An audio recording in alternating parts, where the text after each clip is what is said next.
Hi everybody, Colin here from Colin's Engage. The packing away has started on my layout. As you may have seen on Facebook or Twitter and other Facebook groups, I've been putting some videos up just showing stuff run round Stoney-ole's layout, and then I'm taking the stuff away to be stored. We're just seeing what goes round, making sure that everything works before packing away, and then they will be taken to the place where I'm storing them. But one thing I have been doing is planning ahead with a couple of rooms, and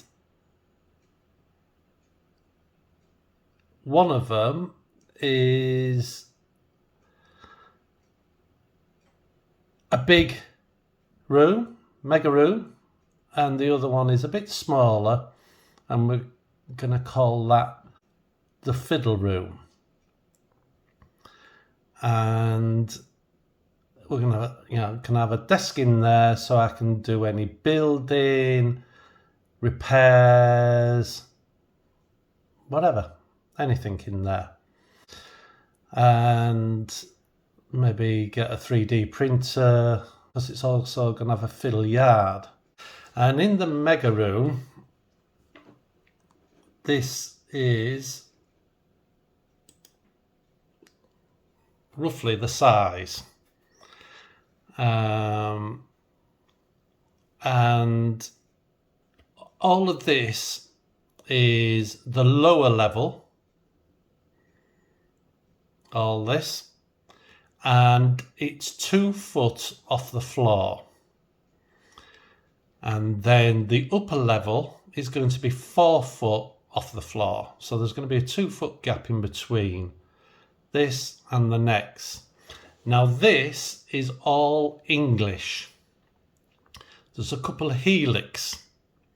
Now the reason there's 2 in this room is so if I want to just run trains in this room, it's self-contained. But if I want to run it in 2 rooms, it will go off over here through a tunnel and into the fiddle room, and then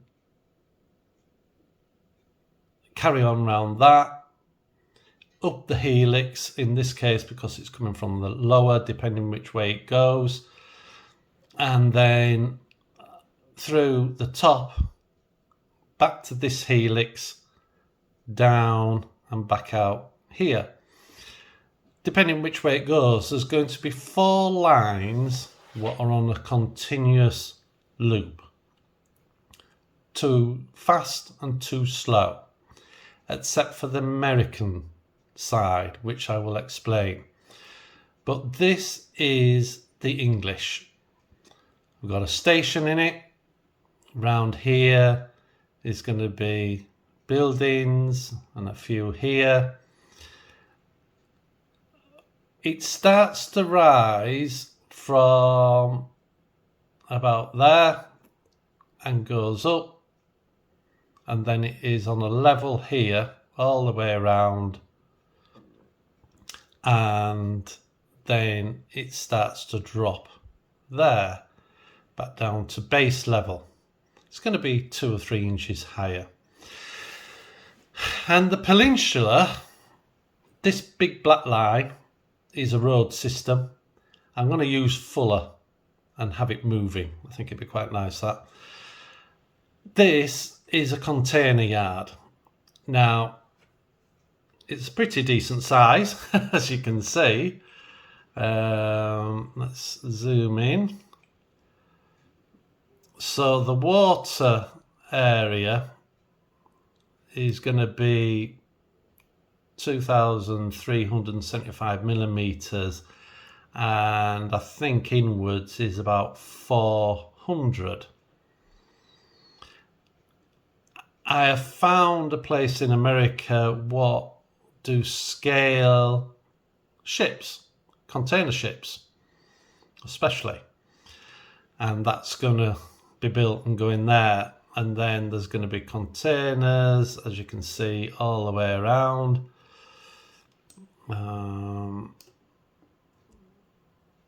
If I just move over, wrong way.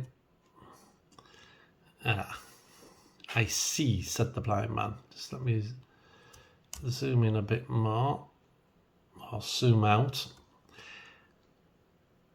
And this is either the way in or the way out from the two slow lines which are closest to this edge all the way around. Or this is the entrance in or the out. They can run straight through as well. There's a little bit of storage here for engines and things like that.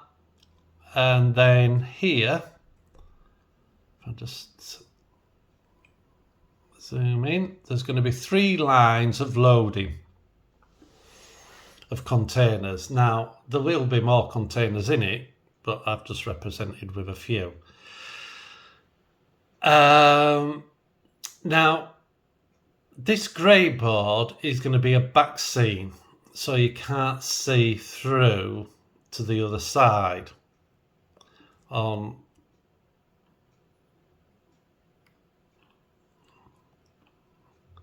either side. So if you're looking here, you won't be able to see the container yard, or if you're looking here, you won't be able to be filming the station in the background.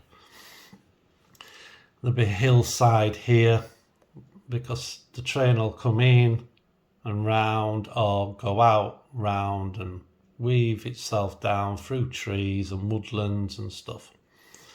That's the idea. And as I said, the black line is showing a road coming in for wagons to pick up containers. I haven't put any buildings on this, but there'll be buildings as well. So the idea is, even though this is a British, on the British level, because containers, ships, cranes are all the same all over the world, barring names on the cranes, which I'm not going to be able to do much about unless I have a hook a name on system, so I can change it. Everything's the same, and all I'll do is swap the container wagons. So if it's American, it might be double stack container wagons. European will be like the English, but I'll get European carriers. And then the engines will be European to go with it, but it won't be mixed. You'll only see American trains, European, or even Japanese or English.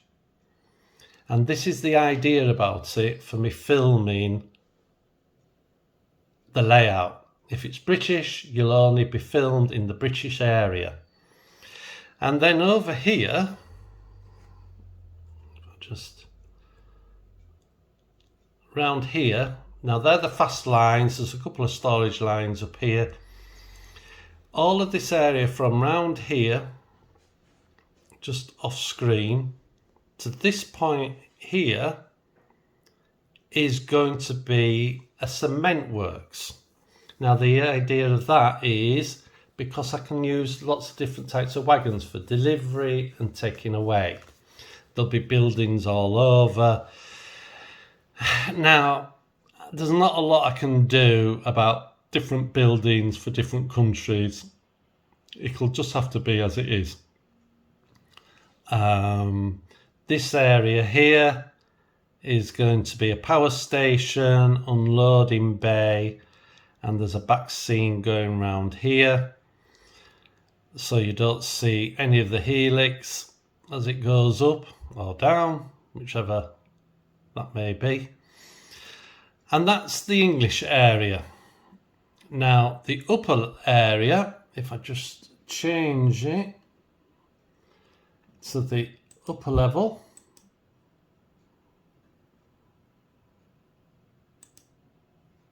there's no on it, except for a little bit of track. Where's my mouse gone? Hi, mice. Just a little bit of track. Lost it again. It's hard looking at the computer and looking through the camera at the same time. There's just a little bit of track there coming off the helix. Now, all of this area here, from this point all the way around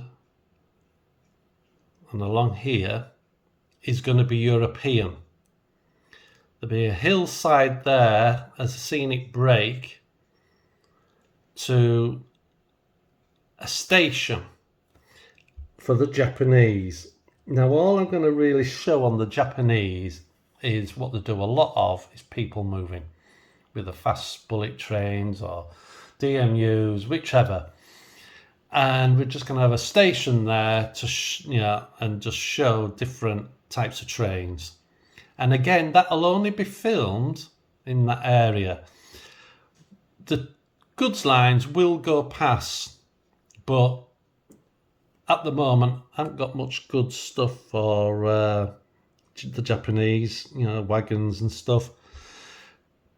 But it'll be out there and I'll find it. And then the helix will come out here or wherever. The helix is going to be 8.5 turns, as near as I can work out, with a 70mm gapping. Now that's so I can get the double stackers of the American trains. Now the idea is, if we send a Japanese train off from here and we film it going out to the helix, it'll go down, come out in Britain underneath, go around, all the way around, and then back up to this. If we're just self-contained in this room, just let me zoom out, and it'll come back up through Europe, past here, and back into the station. It won't be filmed going through Europe because it's just not. So, and like with Europe stuff, it'll only be filmed in this area. Now this bit is going to be a terminus station. I haven't done one before and I fancy doing one. I've been watching a lot of real world European stations and they do a lot of terminus ones, so I thought that'd be nice. Up here I'm wanting to build a huge mountain like the Alps to cover this area, and then we can walk round the back if anything comes off. Just right up to the ceiling maybe. So it could be 2 or 3 or 4 foot high, could this hill, mountain. And then this could be just countryside, maybe with an odd work scene, but not much. But this is going to be a terminus station. Now, if we go, let me bring up the fiddle room.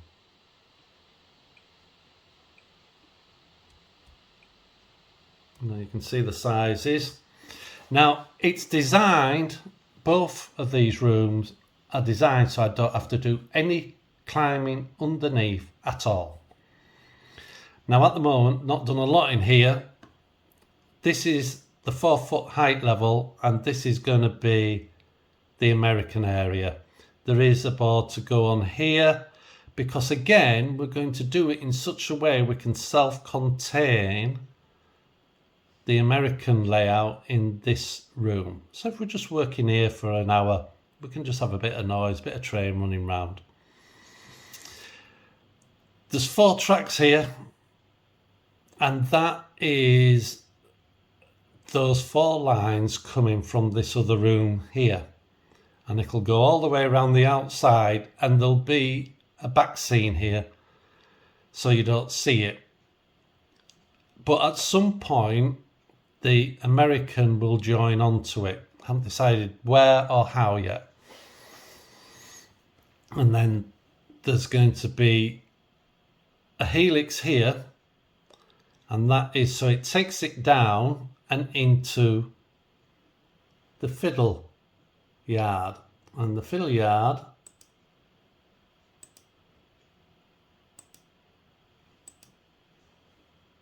is that.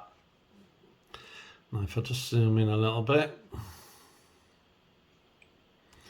each of the lines are going to have 6 lines to store stuff, but 5 officially, and 1 as a run through. Any one will run through. There's 48 large points on this, and I'm only doing large points as much as I can everywhere. Left or right, I'm not going to have curve points. I'm not going to do short or medium, scissor crossings. Some large ones down this. Let me find the old mouse again. Come on, mouse, where are you? There you are. There's some crossovers here to change track. Only say from line 1 to 3. And then over here, at this point, there's some what go from 2 to 4 or 4 to 2, whichever way around. The length of storage, some of them are 4 meters long, so I should be able to get 2 to 3 trains on, depending what they are, as storage on each line. The track is going to be code 55, except for the helix. All the helixes are going to be Kato super elevated tracks. And that is so there's no problems where the join. I know you can join flexi track on curves by staggering or how they're fixed, but they always, for me, want to try and just go into a little point. Not always, but sometimes. So I'm going to eliminate that. I could use set track, and I could elevate the set track, but I'm just going to use Kato and convert it back to Pico when it comes out for the rest of the layout. And all of them will be, as I said, using Kato. And the one other thing is all the wiring is going to come to the front edge and be hidden in a trunking. So I don't have to get on the floor. Yes, the wires will go through, but I can just get a grabber, lean underneath, pull it like the pick litter up with, thread it into the back. Any computer boards for the mega point system or whatever, I'll all go in maybe a 4-inch trunking. And on top of the trunking, we may put levers for changing the points, or buttons or switches, depending, actually on top on a little diagram near where the points are. Totally haven't decided yet. The other thing I'm wanting to do is have a board using the new Megapoint system indicating where trains actually are and what trains they are, as I understand it. It's somewhat what's being used on the new Pete Waterman layout. So I've had a word with Dave, and Dave said, yep, we can do that. And also to see what's in each room, it's all going to have cameras in. And they're going to be fixed cameras, say one filming this way, one filming from there, that way, and all different angles. Eventually, there'll be a screen up on the wall, and it'll be showing in this room what's happening in the other room. So if I'm in here, I can just look at the screen and see, oh, that's where that train is. It's not moving, it's stopped, it's come off, or it's still going. It's on, it's good strain, it's taking a bit of time, but I'll be able to find it by having multi-cameras. I will also have the camera for moving about, but I'm trying to eliminate having to chase trains over an 8-metre length, especially if it's a bullet train going round. But that's the plan. And then when we're in the mega room, that I'll have cameras showing what's going on in here. So that's the idea. There will be a hole in here for us to get up inside if anything happens on the inside, because we're going to take 4 lines up and down on the helix. So that's the plan up to now. Haven't decided how I'm going to do the American bit above. The American they don't tend to have 4 lines. They just usually have 2 or 1 and have a lot of laybys kind of thing. But I'm probably just going to have 2 going round, and then a couple of yards. I might do a container yard just for small drop-offs, or I don't know yet. I haven't thought too much about it. Might have a logging area in the American part, but the idea is we can actually get all the way around. I don't have to crawl or anything. And the same in the mega room, as we've named it. As you could see, you just walk within the area and the boards aren't too wide to reach across. So that's the plans up to now. I'm going to just show a bit of running, mixed traffic of different things, running round at Gemma's Stoney-ole layout, which I'm very grateful just to be able to run some stuff and see trains move about, and look forward to speaking to you in the near future. This room will be started first, but it may not be, unfortunately, till after Christmas. But that's just life. Selling the house I'm in, clearing up, sorting stuff out, carrying on working, that kind of thing. It all takes time, but at least I can still run trains at Gemma's layout. So thank you very much. I hope I haven't confused you. If you have any questions, please do ask. Little things like these points will be all working in pairs. And the other thing, which I did mention, we're going to make it run as DC as well as DCC. There'll be a lot of switches. We might power down all the laybys where they're parked up. So when a train's in or 2 trains are in, they might be all on switches to turn them off. I haven't fully decided. I've heard of this before, and then just one line is live running through, and then if something goes out of another and something parks in that gets turned off. So that's it up to now. I hope you enjoyed the little running session, and I'll speak to you in the near future, maybe in a couple of weeks. Okay, bye. Someone was asking, watching one of my videos, how fast the E7 goes.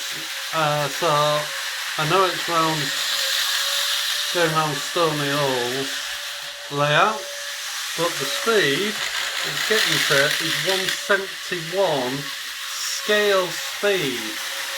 Now, in all fairness,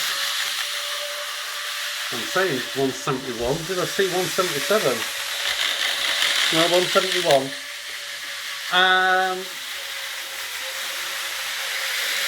The actual speed of it in the real world is 170 miles per hour. So that is quite interesting to know that it's actually going at that scale speed.